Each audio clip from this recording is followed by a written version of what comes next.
भारत और ऑस्ट्रेलिया के बीच खेले जाने वाली 4 मैचों की टेस्ट सीरीज पर अब पूरी दुनिया की नजर टिक चुकी है, क्योंकि ये सबसे बड़ी राइवलरी टेस्ट सीरीज के अंदर है।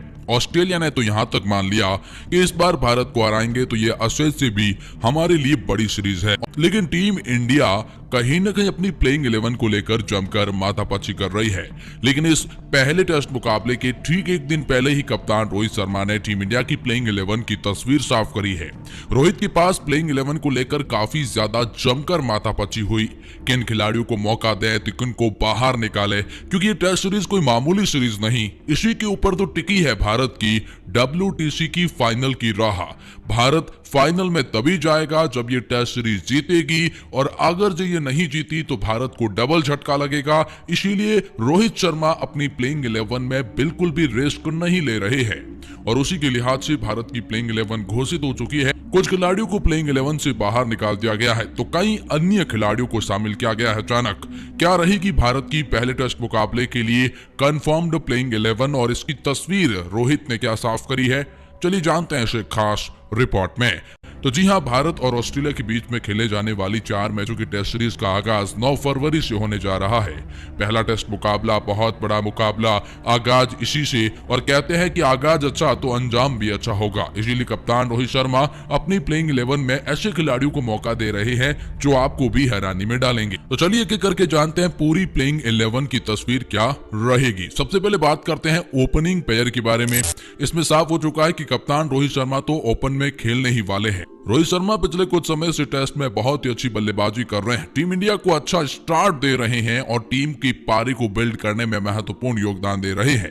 बतौर ओपनर बल्लेबाज रोहित शर्मा के ऊपर एक बहुत बड़ी दारोमदारी रहेगी। टीम इंडिया के पास एक बहुत बड़ी अपॉर्चुनिटी रहेगी। लेकिन हम आपको बता दें कि रोहित शर्मा बतौर कप्तान भी अपने आप में ज्यादा प्रेशर नहीं लेना चाहेंगे, और टीम इंडिया के WTC के फाइनल में जगह बनाने के लिए बतौर ओपनर रोहित का बल्ला चलना बहुत जरूरी है। लेकिन सवाल ये उठता है कि रोहित शर्मा के साथ में ओपनिंग कौन करेगा। तो इसकी तस्वीर भी साफ हो चुकी है। शुभमन गिल ओपनिंग करने वाले हैं, क्योंकि शुभमन गिल है ओपनर बल्लेबाज और इनफॉर्म खिलाड़ी जिसके ऊपर टीम इंडिया की पूरी मझधार रहने वाली है। शुभमन गिल एक इनफॉर्म खिलाड़ी है, हाल ही में शतक के ऊपर शतक, दोहरा शतक लगाकर आ रहे हैं। टेस्ट में हालांकि इनके आंकड़े इनके नाम के अनुरूप प्रदर्शन तो नहीं कर पाए हैं, लेकिन जिस लिहाज से इनकी फॉर्म फिलहाल चल रही है, उम्मीद है कि भारत के घरेलू सरजमी पर शुभमन गिल का बल्ला आग उगलेगा, और ऑस्ट्रेलिया के खिलाफ टीम इंडिया के लिए एक बहुत बड़ी यहां पर दारमदारी रहेगी। इसलिए हम उम्मीद कर रहे हैं कि शुभमन गिल का बल्ला आग उगले। तीसरे पायदान पर नाम चेतेश्वर पुजारा का आएगा। चेतेश्वर पुजारा का नाम भी काफी है टेस्ट क्रिकेट में। यह अकेले फॉर्मेट है जहां चेतेश्वर पुजारा एक ही फॉर्मेट खेलते हैं। चेतेश्वर पुजारा पिछले कुछ समय से अपनी बैटिंग में इंप्रूव किया है और अपनी स्ट्राइक रेट पर ध्यान दिया है। कुल मिलाकर अब अच्छे पैकेज के तौर पर आ रहे हैं। जरूरत पड़ने पर विकेट को संभालने की कला जो इनके पास में है वो भारत के किसी अन्य खिलाड़ी के पास में नहीं है, और एक आपकी प्लेइंग 11 में ऐसा खिलाड़ी होना चाहिए जो एक छोर को संभाल कर रख सके।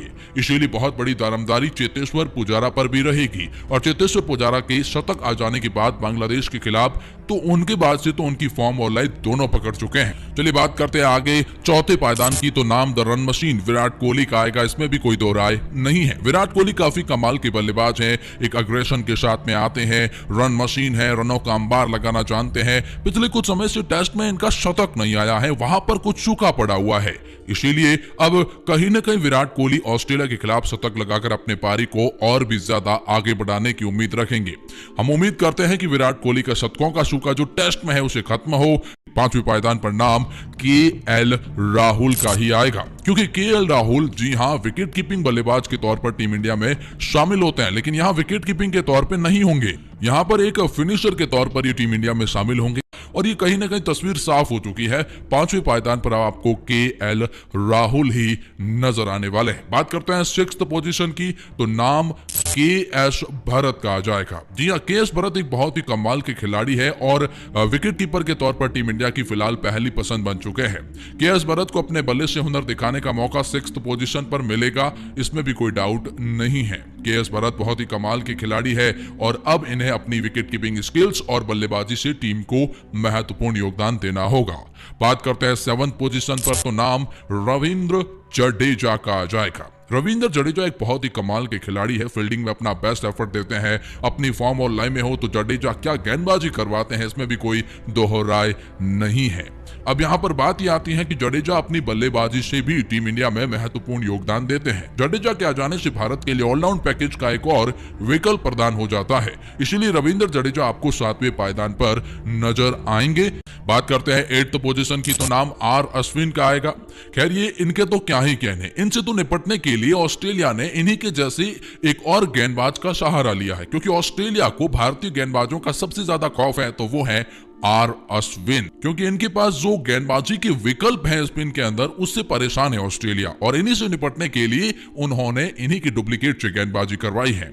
कुल मिलाकर हम आपको यह भी बताना चाहेंगे आर अश्विन अपनी बल्लेबाजी से भी महत्वपूर्ण योगदान दे सकते हैं, इसमें भी कोई डाउट नहीं है। 8वां पायदान इन्हीं का है। अब बात यहां पर आती है 9th पोजीशन की, तो कुलदीप यादव का नाम आता है। कुलदीप यादव क्या कमाल के गेंदबाज हैं, चाइनामैन गेंदबाज के नाम से कुलदीप यादव जाने जाते हैं। फिलहाल टीम इंडिया के तीनों ही फॉर्मेट में अपनी जगह पक्की कर चुके हैं, लेकिन हम आपको यह भी बताना चाहेंगे कुलदीप यादव की जो गेंदबाजी है उसके आगे बल्लेबाज नतमस्तक होते हैं, क्योंकि इनकी गेंदों को पढ़ पाना इतना आसान नहीं है, इसलिए इनकी जगह भी प्लेइंग 11 में पक्की हो गई है। अब बात करते हैं 2 तेज गेंदबाजों की।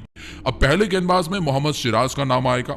इन्हें कोई बाहर नहीं कर सकता, और खासतौर में टेस्ट फॉर्मेट में जिस तरह की गेंदबाजी पिछले कुछ समय से करी है, टीम इंडिया के लिए विकेट टेकिंग एबिलिटी प्रदान करी है, तो कहीं ना कहीं मोहम्मद सिराज टीम इंडिया के लिए तुरुप के एक हैं। गेंदबाजी लाइनअप में सबसे महत्वपूर्ण और भूमिका लीड जो कर रही है वो यहाँ पर मोहम्मद सिराज ही है, लेकिन इनके साथ में नाम मोहम्मद शमी का आ जाएगा। मोहम्मद शमी भी क्या कमाल की गेंदबाजी करते हैं।